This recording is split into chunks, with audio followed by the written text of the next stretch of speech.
Hi అండి, అందరికీ నమస్తే. My devil Ravan part 17. పిల్లలందరూ ఎక్కడ వాళ్ళు అక్కడికి వెళ్ళిపోయారు.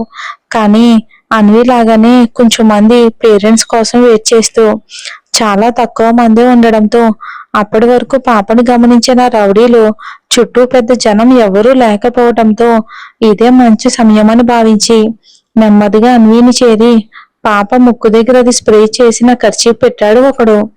దాంతో అన్వి క్షణాల్లోనే స్పృహ తప్పి పడిపోవడం ఆలస్యం. వాళ్ళు అన్విని అక్కడి నుండి చాలా జాగ్రత్తగా చేతుల్లోకి తీసుకుని ముందుకు కదిలారు రౌడీలు.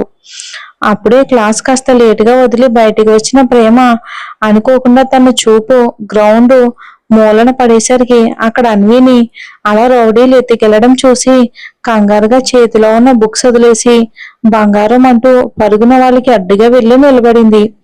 అప్పటికే ప్రేమ వల్ల చాలాసార్లు అన్విని మిస్ అయిన రౌడీలు ఇక ఈసారి కూడా మిస్ అయితే సహనాతో తిట్టులు తప్పవు.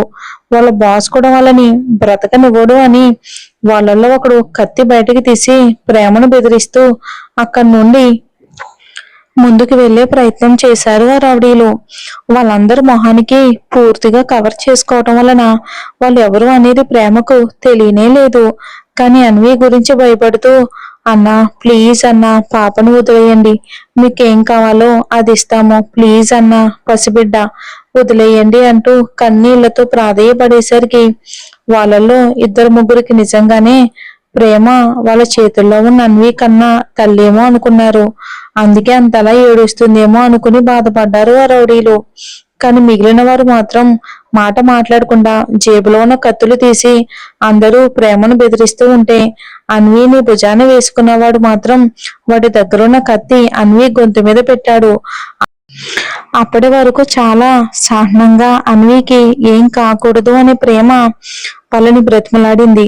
కానీ ఎప్పుడైతే అన్వి గొంతు మీద వాడు కత్తి పెట్టాడో ఆ క్షణమే తన తెల్లిపేగు మెలిపెట్టినట్లు చాలా నొప్పిగా అనిపించింది ప్రేమకు.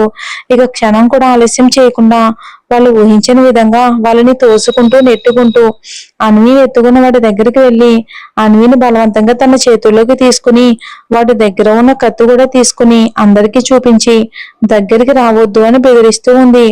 అదంతా రెప్పపాటు కాలంలో జరిగిపోవడంతో అసలు ఏం జరిగిందో ఏం జరుగుతుందో ఆ రౌడీలకి అర్థం చేసుకోవటానికి 5 నిమిషాలు పట్టింది.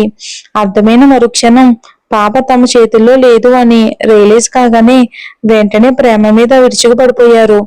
వాళ్ళ దగ్గరున్న కత్తులతో ప్రేమ మీద దాడి చేయబోతూ ఉంటే ప్రేమ మాత్రం ఎలాంటి బెదురు లేకుండా తన పైటి కొంగుతో అన్విని కవర్ చేసి తన గుండెలకు బిగించి కట్టుకుని అలనాడు ఝాన్సీ లక్ష్మీబాయి బిడ్డను తన వీపుకి కట్టుకుని బ్రిటిష్ వాళ్ళతో దేశం కోసం యుద్ధం చేస్తే ప్రేమ తన రక్తం కాని పసిదాని కోసం తన ప్రాణాన్ని పణంగా పెట్టి తన దగ్గరున్న కత్తితో వాళ్ళ మీద దాడి చేస్తూనే వాళ్ళ నుండి తప్పించుకునే ప్రయత్నం చేయటం మొదలుపెట్టింది.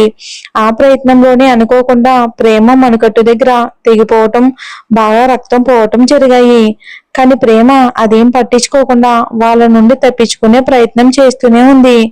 అప్పుడే అక్కడికి వచ్చిన అదంతా చూసిన జశ్వంత్ కంగారుగా సెక్యూరిటీ అని అరుస్తూనే వీళ్ళ దగ్గరకు వచ్చేసరికి జశ్వంత్ ని అతని వెనకే స్కూల్ గార్డ్స్ ని అన్ని క్లోజ్ చేసి వస్తున్న సెక్యూరిటీని చూసి ఈ రౌడీలు స్కూల్ వెనక వైపు స్టోర్ రూమ్ వైపు పరుగు అందుకున్నారు. వాళ్ళ వెనక సెక్యూరిటీ వెళ్లేసరికి అది వాళ్ళు బాగా అలవాటు పడ్డ దారి కావటంతో ఇట్టే తప్పించుకున్నారు. కానీ ఇటు జశ్వంత్ ప్రేమ దగ్గరికి రావటం, అటు సెక్యూరిటీ గేట్స్ క్లోజ్ చేయకముందే వైభవ్ అతిథులు ఉన్న కారు స్కూల్ కాంపౌండ్ లోకి ఎంటర్ అవ్వడం ఒకేసారి జరిగాయి. వైభవ్ అతిథులు కారు దిగుతూనే ప్రేమ భుజం మీద స్పృహ లేకుండా ఉన్న అన్విని చూసి కంగారుగా వాళ్ళ దగ్గరికి పరుగు పెట్టారు. వైభవ్ కానీ అతిథి కానీ సెక్యూరిటీ గేట్ క్లోజ్ చేయడం గమనించలేదు. పైగా ఇప్పటి వరకు జరిగిందంతా గ్రౌండ్ మూలన జరగటం వలన ఆ సంఘటన కూడా వీళ్ళ కంటపడలేదు. ఇక అప్పటికే జశ్వంత్ తన హ్యాండ్ కర్చీఫ్ తీసి ప్రేమ మణికట్టు దగ్గర ఇంకా బ్లడ్ పోకుండా గట్టిగా కట్టి ఆమె దగ్గర నుండి అన్విని తీసుకోబోతూ ఉండగా ఇక ఫ్రాక్షన్స్ ఆఫ్ సెకండ్స్ లో అతిథి అక్కడికి చేరి అన్విని ప్రేమ దగ్గర నుండి లాక్కొని కోపంగా ప్రేమ చెంప మీద ఒకటి పీకాడు. అప్పటికే బ్లడ్ బాగా పోవటం వలన తల తిరుగుతున్నట్లుగా అనిపిస్తూ ఉంటే కష్టంగా తనని తను కంట్రోల్ చేసుకుంటున్న ప్రేమ అతీద్ కొట్టిన చెంప దెబ్బకు ఒక్కసారిగా అదిరిపడింది. సడన్ గా అతీద్ అలా చేసేసరికి జశ్వంత్, వైభవ్లు కూడా షాక్ అయ్యారు. కానీ జశ్వంత్ కి చాలా కోపం వచ్చింది. ఎంతైనా ప్రేమను ప్రాణంగా ప్రేమిస్తున్నాడు కదా, మరి అది ఎందుకు కొట్టాడో అర్థం కాక ప్రేమతో సహా అందరూ అయోమయంగా చూస్తూ ఉంటే అతీద్ అదంతా పట్టించుకోకుండా ముందుకి కదులుతూ వైభవ్ కమ్ ఫాస్ట్ అంటూ కారు వైపు పరుగులు పెట్టాడు.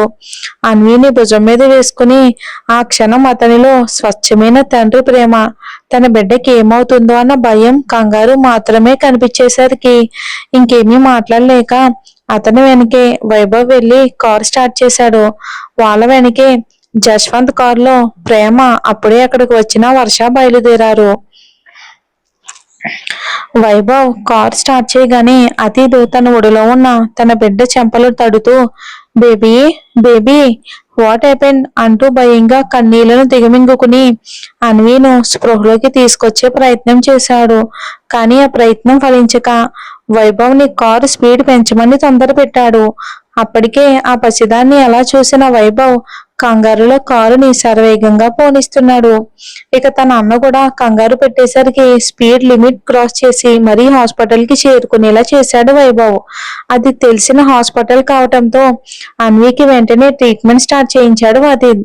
హాస్పిటల్లో క్షణం కూడా నిలవలేని అతీద్ ఇప్పుడు తన బిడ్డ కోసం గుండెను గుప్పెట్లో పట్టుకుని భయంగా తన బిడ్డకు ట్రీట్మెంట్ జరుగుతున్న రూమ్ వైపే చూస్తూ ఉన్నాడు.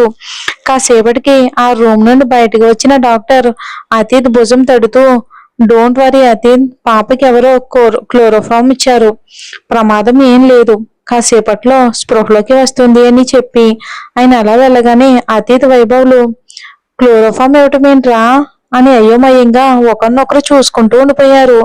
ఇంతలో అప్పుడే అక్కడికి చేరుకున్న జశ్వంత్ వైభవ్ ని అన్వీకి ఎలా ఉందిరా అని అడగ్గా డాక్టర్ ఏం చెప్పారో అదంతా చెప్పి ప్రేమను కోపంగా చూస్తూ అసలు అన్వీకి ఏమయ్యింది అని అడిగాడు సీరియస్ గా. వాళ్ళ దృష్టిలో అన్వీ ప్రేమతో ఆడుకుంటుంటే క్లోరోఫామ్ ఇవ్వటం ఏంటో అర్థం కాక ప్రేమ తను చూసింది ఎదుర్కొంది చెప్తే జశ్వంత్ ప్రేమ అన్వీని ఎలా కాపాడిందో చెప్పి జశ్వంత్ అతీద్ ని అలా కోపంగా చూస్తూ ఉండిపోయాడు. కారణం జశ్వంత్ అతీద్ ని ప్రేమను ఎందుకు కొట్టావో అని అడగలేదు. అలా అడిగి స్నేహితుడిని ఇబ్బంది పెట్టలేని మనస్తత్వం జశ్వంత్ది.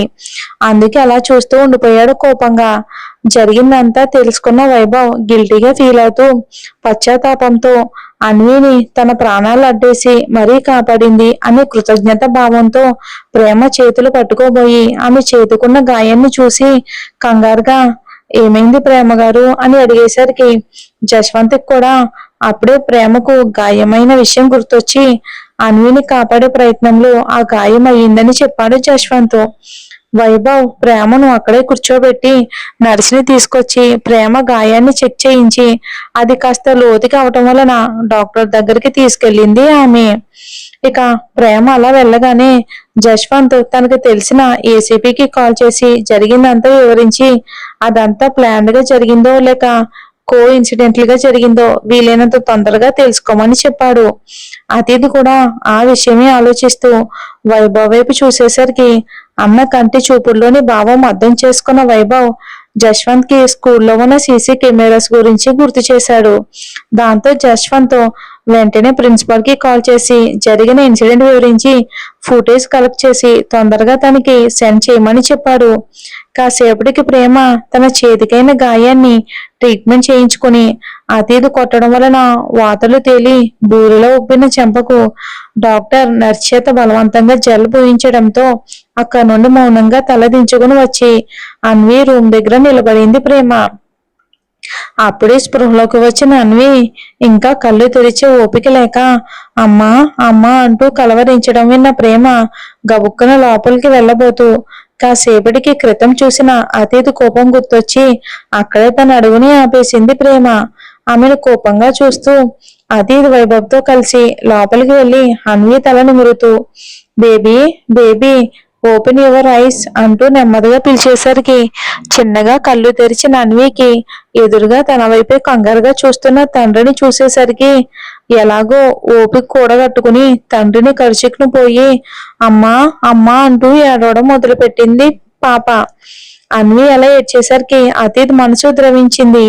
ఇక అతీత్ అన్విని అలా చూడలేక వైభవ్కి ప్రేమను తీసుకుని రమ్మని అని కళ్ళతోనే సైగ చేయటంతో అన్న ఆజ్ఞ మీరని లక్ష్మణుడా కాబోయే వదినమ్మను తీసుకుని రావటానికి అక్కడి నుండి బయటికి వెళ్ళాడు వైభవ్.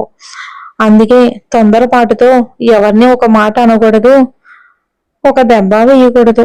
చూడండి ఇప్పుడు ఏం జరుగుతుందో వచ్చే ఎపిసోడ్లో చూద్దాం.